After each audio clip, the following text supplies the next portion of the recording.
जिंदगी ये नहीं है किसी के लिए, जिंदगी है नबी की, नबी के लिए। कोई ऐसी महफिल मुहर्रम हराम की होती हो जिसमें इस शोशे को छेड़ कर यार गारी मुस्तफ़ा सैयदना सिद्दीक़ अकबर रज़ियल्लाहु ताला अन्हु पर तान न किया जाता हो, तबर्रा न किया जाता हो, वो शोशा ये छोड़ा जाता है कि बाग़े फ़दक पर सिद्दीक़ अकबर ने कब्ज़ा कर लिया था और सज्जदे कायनात, ज़ौजाए मौलाए कायनात, दुख्तरी मुख्तारी कायनात हज़रत सैयदा तैयबा ताहिरा फ़ातिमा ज़हरा का हिस्सा नहीं दिया गया था। और इस तरह अबू बकर सिद्दीक़ ने अपनी खिलाफत के ज़माने में अहले बैत किराम को हक़ के अहले बैत किराम के हक़ को दबा लिया, उन पर ज़्यादती की जुल्म किया मआज़ल्लाह। और हर साल मैं समझता हूँ लिखते भी हैं ये लोग, बयान भी करते हैं, सोशल मीडिया पर खूब वायरल भी करते हैं। इसलिए इस मसले को क्लियर करना बहुत ज़रूरी है कि बाग़े फ़दक का मामला क्या है, ये बाग़े फ़दक है क्या, और उसको लेकर इतनी ले दे क्यों मचाई जाती है। और रवाफिज़ उसको लेकर रोते भी हैं, रुलाते भी हैं, और फिर इस अंदाज से हज़रत सैयदा फ़ातिमा का जिक्र करते हैं कि उनके सुनने वाले ये समझते हैं कि वाकई में सैयदा पर जुल्म हुआ था, ज़्यादती हुई थी, और फिर वो दहाड़े मार मार कर रोते हैं। फ़दक एक इलाके का नाम है, और चूँकि उस इलाके में उस ज़माने में बहुत ज़्यादा बागात थे, खजूरों के बागात थे, उनकी बाकायदा आमदनी भी होती थी, उसी को बाग़े फ़दक कहा जाता है। और ये माल फ़ै है। दो किस्म के माल मुसलमानों को हासिल होते थे जब जिहाद का ज़माना जारी था। आज समझने की कोशिश करें, मैं इंशाअल्लाह 2-3 खिताबात में इसको समझाने की पूरी कोशिश करूँगा। आज थोड़ी सी गुफ्तगू होगी।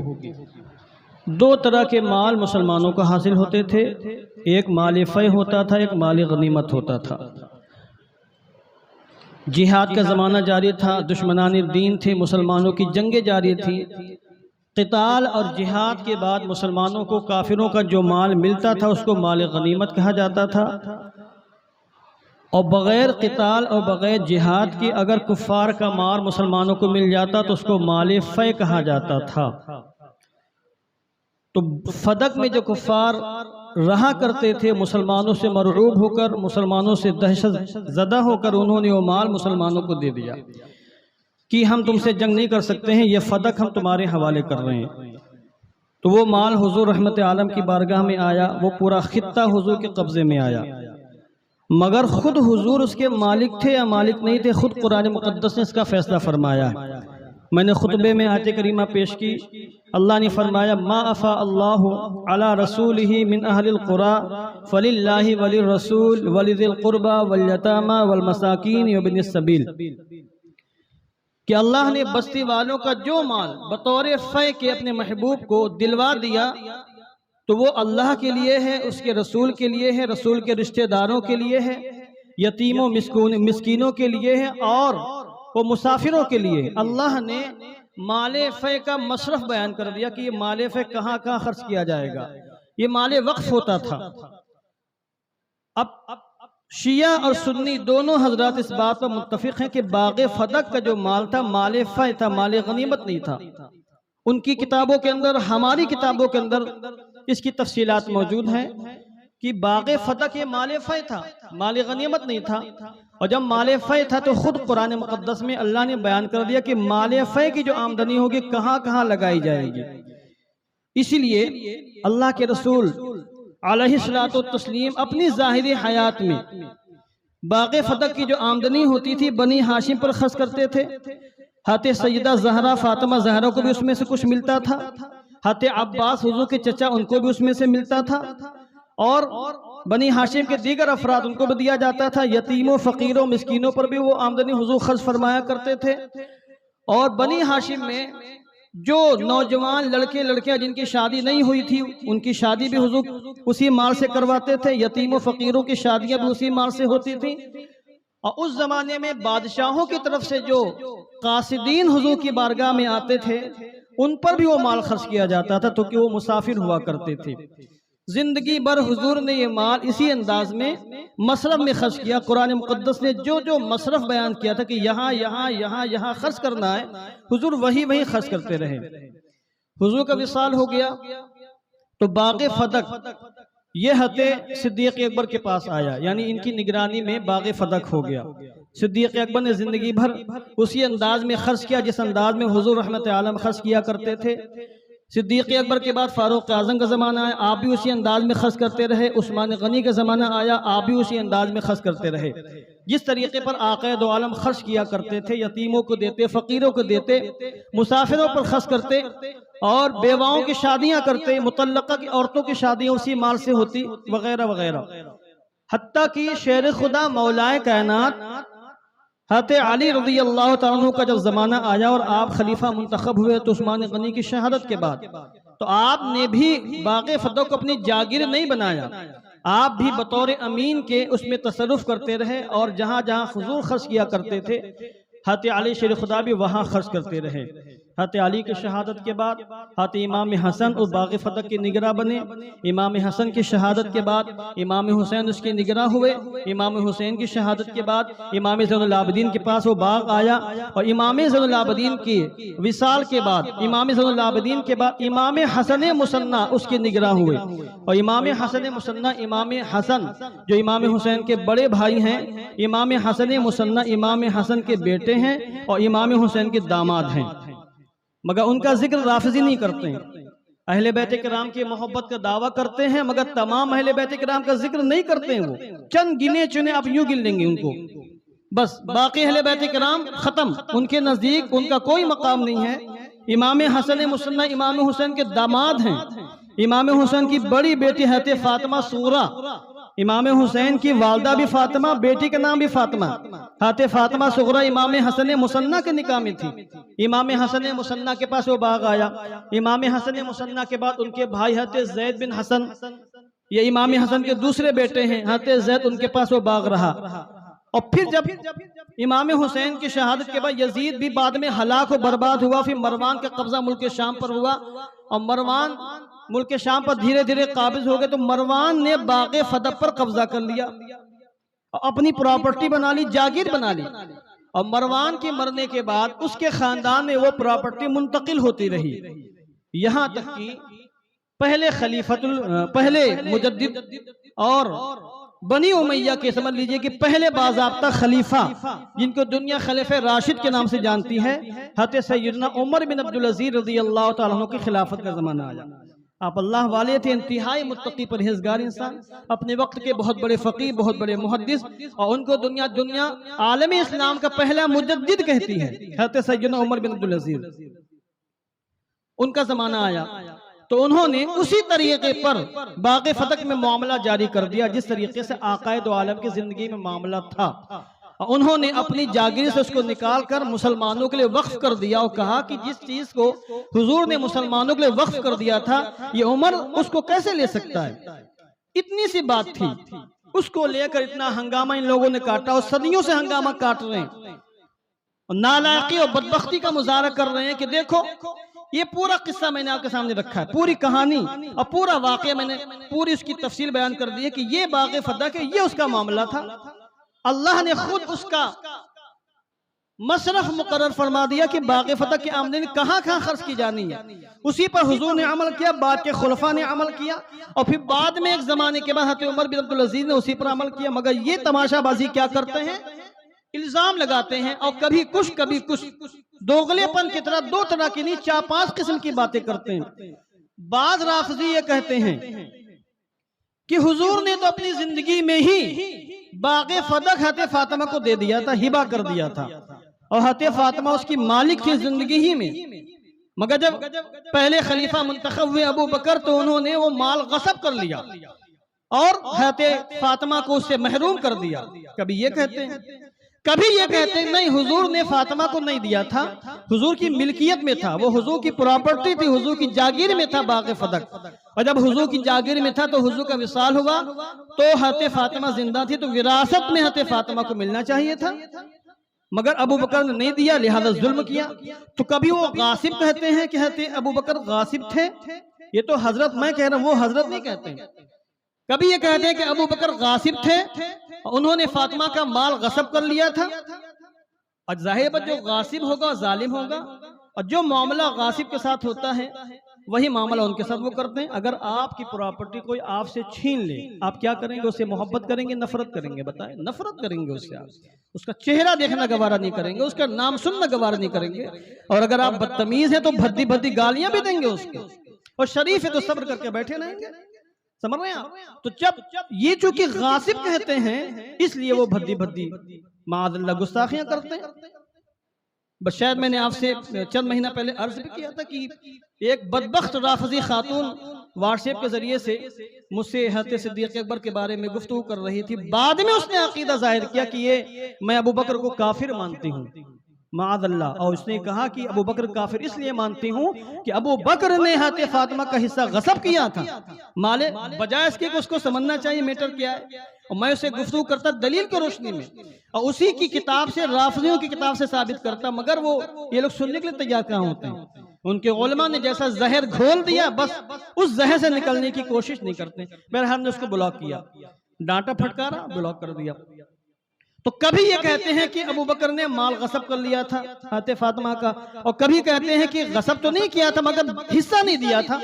हुजूर का विसाल हो गया, हुजूर बागी फदक के मालिक थे, तो अबू बकर को चाहिए था कि वो हज़रत फातिमा को देते। हज़रत फातिमा हुजूर की वारिस थी। इस बुनियाद पर माअल्लाह कहते हैं कि हदीस पाक में आया है कि हुजूर ने इरशाद फरमाया, फातिमा तो बदअतु मिन्नी युरीबुनी मा अराबहा, फातिमा वयुग़ज़िबुनी मा अग़ज़बहा, फातिमा तो मेरी जिगर का टुकड़ा है, जिसने फातिमा को नाराज किया उसने मुझे नाराज किया। ये कहते हैं कि चूंकि अबू बकर ने फातिमा को नाराज किया, लिहाजा अबू बकर से हुजूर भी नाराज हैं। अबू बकर ने फातिमा को नाराज करके हुजूर को नाराज किया है, और जो हुजूर को नाराज करे वो काफिर व मुर्तद है, माअल्लाह। और फिर कभी मजीद बकवास करते हैं, क्योंकि ये स्टेप बाय स्टेप कई इनके गिरोह हैं। कुछ तो फकत ये कहते हैं कि दिया नहीं था, बस खामोश हो जाते हैं। कुछ कहते हैं वो जालिम और गासिब थे, खामोश हो जाते हैं। कुछ जो ज्यादा खबीस किस्म के हैं वो ये कि मैंने सारी बातें पढ़ी इसलिए आपके सामने अर्ज कर रहा हूँ। ये कोई हवाई बातें नहीं, मैं किताबें खोल खोल के आपको दिखा सकता हूँ कि उनके उलमा ने क्या क्या लिखा है। कुछ यहाँ तक कहते हैं कि हुजूर को नाराज किया इस वजह से काफिर है, माअल्लाह। और कुछ मजीद आगे बढ़ के कहते हैं कि हज़रत फातिमा जिंदगी भर अबू बकर से नाराज रही, बात नहीं की, गुफ्तगू नहीं की, और जब आपका विसाल हो गया तो उन्होंने वसीयत की कि अबू बकर खबरदार मेरे जनाजे में ना आने पाए, अबू बकर मेरा जनाजा ना पढ़ाएं। नतीजा ये हुआ कि रात ही में हज़रत अली शेर खुदा ने जनाजा तैयार किया और रात ही में हज़रत फातिमा को दफना दिया जनाजा पढ़ाने के बाद। इस किस्म की बकवासात करते हैं, इस किस्म की बकवासें करते हैं। तो थोड़ा सा ऑपरेशन भी जरूरी है ताकि हमारी नौजवान नस्लों को पता चले कि कहाँ कहाँ डंडियां मारी गई हैं, और किस तरह ये हमारे असलाफ कराम के शान में बदतमीजियां करते हैं, और किस तरह मुहर्रमुल हराम की महफिलों के नाम पर सहाबा कराम को भद्दी भद्दी गालियां देते हैं। हत्ता कि हज़रत आयशा सिद्दीक़ा जो हुजूर की महबूबा है, महबूबे रब्बिल आलमीन है, उनको भी काफिर कहते हैं। उन पर माअल्लाह जिना बदकारी का इल्जाम लगाते हैं और तरह तरह की तबर्राबाजियां करते हुए नजर आते हैं। अब मैं एक चीज को लेता हूँ, बाज राफिज़ी जो ये दावा करते हैं कि हुजूर रहमत आलम जान आलम ने जिंदगी ही में हिबा कर दिया था, हम कहते हैं ये इल्जाम है, इफ्तरा है, ये धोखा है, ये फरेब है, इसका कहीं से कोई सबूत नहीं है। अहले सुन्नत वल जमात की किताबों में तो सिरे से कोई सबूत ही नहीं है कि हुजूर ने अपनी जिंदगी में बाग़े फदक हज़रत फातिमा को दे दिया था, लिहाजा हज़रत फातिमा मालिक थी।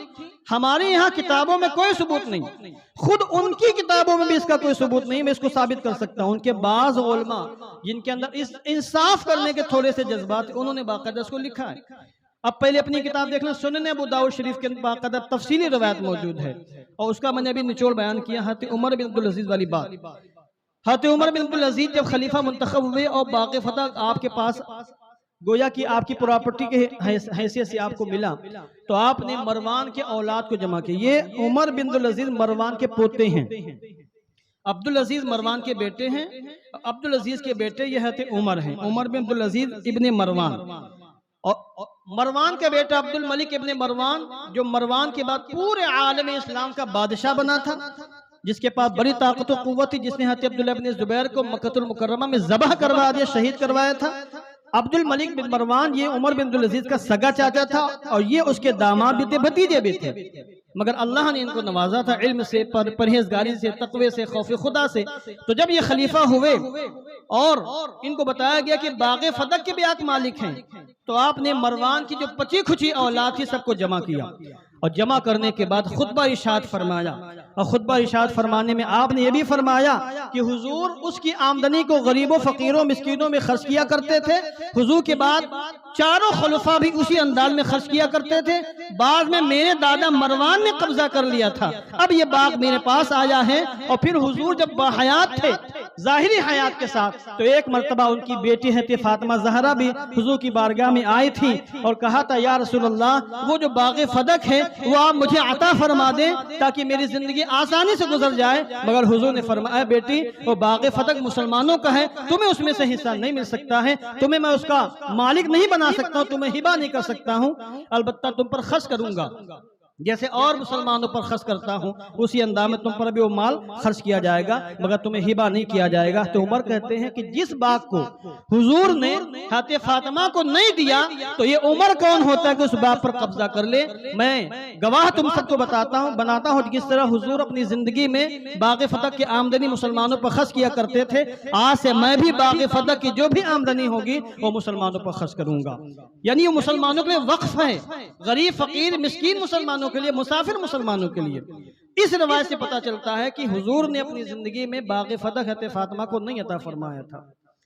अब कोई राफजी कहे आपसे कि ये तो तुम्हारी किताबों में है, हम तो नहीं मानेंगे तुम्हारी किताबें, क्योंकि उनकी किताबें अलग है, उनका मजहब अलग है, उनका कुरान भी अलग है। क्योंकि उनका कुरान वो है जिसमें कमी कर दी गई है और हमारा कुरान वो है जो हर किस्म की कमी बेशी से महफूज है, न उसमें किसी आयत को घटाया गया न बढ़ाया गया। हमारा ये अकीदा है। इस अकीदे के खिलाफ कोई अगर अकीदा रखे काफिर है, उसका इस्लाम से कोई ताल्लुक नहीं। तो मैं अब देखिए किताब का हवाला देता हूँ, नहजुल बलागा। ये राफजियों के यहाँ कुरान मुकद्दस के बाद सबसे मुकद्दस किताब है, याद रखिएगा। नहजुल बलागा के अंदर जो सैयद रजी जिसने नहजुल बलागा को तरतीब दिया, मुरतब किया, और उसने दावा किया कि हतियाल मौला कहना कि जो तकरीरें थी, खिताबात, वो मैंने इसमें जमा किया। तो नहजुल बलागा से राफजी बड़ा एतकाद रखते हैं, बड़ी मोहब्बत करते हैं और उस किताब को कुरान मुकद्दस के बाद सबसे ऊंचा दर्जा देते हैं। खुद राफजियों के एक बहुत बड़े आलिम हैं अल्लामा इब्ने हदीद, उन्होंने नहजुल बलागा की शरह लिखी। मैंने इब्ने हदीद जो शरह नहजुल बलागा इब्नुल हदीद, मैंने इसका खूब मुताला किया। और पिछले साल जब मैं अदालत सहाबा मुरतब कर रहा था तो उस वक्त मैंने उसको डाउनलोड किया था अल मकतबत शिया ऑनलाइन लाइब्रेरी से, गूगल से, और फिर मैंने उसको बहुत पढ़ा था। उसके अंदर बहुत सारी बातें वो हैं जिनसे हमारे अकीदे साबित होते हैं। तो नहजुल बलागा की शरह जो इब्ने हदीद की, उसके अंदर बाकायदा इब्ने हदीद ने भी रवायत नकल की है। इब्ने हदीद कहते हैं, काला लहा अबू बकर लम्मा तलबत फदका बिअबी व उम्मी अंत सादिक़तुन व अमीनतुन इंदी लौ काना रसूलुल्लाह आहिदा इलैके आहदा व वअदके मिनके व वअदके वअदन सद्दक़तुक फसल्लमतु इलैक फ़क़ालत मा अहिदा इलिया फ़ी ज़ालिक। ये रवायत इब्ने हदीद ने खुद नकल की है, जो राफजियों के आलिम हैं। इसका तर्जुमा यह है कि हुजूर के इंतकाल के बाद जब अबू बकर खलीफा मुंतखब हुए, बस टाइम हो रहा, आखिरी बात मैं अर्ज़ कर रहा हूँ, बाकी गुफ्तगू अगले हफ्ते होगी। हुजूर के विसाल के बाद पहले खलीफा अबू बकर बने तो हाते फातिमा हाते अबू बकर के पास आई और कहा कि आप मुझे बाग फतक दे दें। तो हज़रत सिद्दीक़ अकबर ने फरमाया, मेरे माँ बाप आप पर कुर्बान हो, आप मेरे नजदीक अमीन हैं, सादिक हैं, सच्ची हैं, अमानतदार हैं। ऐ दुख्तर रसूल, आप मुझे बताएं, क्या हुजूर ने आपसे कोई वादा किया था या आपसे कोई वसीयत की थी? अगर आप ये कहें कि हुजूर ने मुझको बाग फतक की वसीयत की है या बाग फतक का मुझसे वादा किया है, तो खुदा की कसम मैं आपको झुटलाऊंगा नहीं, आपकी तस्दीक करूंगा, आपको सच्चा मानूंगा और वो बाग फतक मैं आपके हवाले कर दूंगा। तो हज़रत फातिमा फरमाती है, मा आहिदा इलैया फ़ी ज़ालिक, हुजूर ने बाग फतक के बारे में ना मुझसे कोई वादा फरमाया था, ना हुजूर ने कोई वसीयत फरमाई थी। ये इब्ने हदीद ने खुद शरह नहजुल बलागा के अंदर लिखा है और पूरी रवायत मैंने पढ़ के सुनाई है। इस रवायत से कई बातें साबित होती हैं। एक बात तो ये साबित हुई कि हज़रत सिद्दीक़ अकबर हज़रत फातिमा से कितनी मोहब्बत फरमाते थे, कितना अदब व एहतराम फरमाते थे, और हज़रत फातिमा ज़हरा से वो जुमले आपने कहे हैं जो जुमले हुजूर रहमत आलम से फरमाया करते थे। सिद्दीक़ अकबर बार बार हुजूर से फरमाते थे, या रसूल अल्लाह मेरे माँ बाप आप पर कुर्बान हो। ये जुमले उसी से बोले जाते हैं जिससे सच्ची मोहब्बत होती, सच्चा प्यार होता है। तो हुजूर जिस अंदाज में हज़रत सिद्दीक़ अकबर जिस अंदाज में हुजूर की बारगाह में पेश आया करते थे और जिस वालिहाना अंदाज में ये कहा करते थे कि या रसूल अल्लाह मेरे माँ बाप आप पर कुर्बान हो, उसी अंदाज में सिद्दीक़ अकबर ने फातिमा ज़हरा से फरमाया मेरे माँ बाप आप पर कुर्बान हो। और सिद्दीक़ अकबर के दिल में हज़रत फातिमा की इतनी मोहब्बत थी कि आपने फरमाया कि आप मेरे नजदीक अमीन हैं, सादिक हैं, बिल्कुल सच्ची हैं, अमानतदार हैं, आप कभी झूठ नहीं बोल सकती हैं। अगर आप ये कह दें एक मर्तबा कि हुजूर ने आपके लिए वसीयत फरमाई है या हुजूर ने आपको बाग़ फदक हिबा कर दिया था, तो खुदा की कसम या अबू बकर वो बाग़ फदक आपके हवाले कर देगा, आप पर कंट्रोल, आपको आपके कंट्रोल में दे देगा और आपकी मिल्कियत उस पर साबित हो जाएगी। ये सिद्दीक़ अकबर की मोहब्बत थी अहले बैत अतहार से। और फिर यह भी साबित हुआ और हज़रत फातिमा की ज़बान से साबित हुआ कि हुजूर ने उनको हिबा नहीं किया था। तो ये बिला वजह की बात है। जब हुजूर ने हिबा किया ही नहीं तो ये छछूंदर जैसी जबान और छछूंदर जैसे मुंह से क्यों कहते हैं, बकवास करते हैं कि अबू बकर ने गसब कर लिया, हुजूर ने दे दिया था और इन्होंने गसब करके जुल्म किया, ज्यादती की है। और जिसने फातिमा ज़हरा को तकलीफ दी है उसने रसूलुल्लाह को तकलीफ दी है। इसलिए इस पूरे कज़िये को समझने की कोशिश करनी चाहिए। ये थोड़ा सा मैंने बयान किया है, बाकी बहुत सारी बातें हैं उनके बाग़ फदक के हवाले से और बहुत सी बातें, बहुत से एतराज़ात, बहुत से इल्ज़ामात हैं। इंशाअल्लाह मैं आइंदा भी बयान करने की कोशिश करूँगा। अल्लाह रब्बुल इज़्ज़त हम सबको हर किस्म के फितने से महफूज फरमाए, हमारे ईमान की हिफाजत फरमाए। सूरह फातिहा पढ़े 3 बार सूरह इखलास और अव्वल व आखिर दुरूद पाक।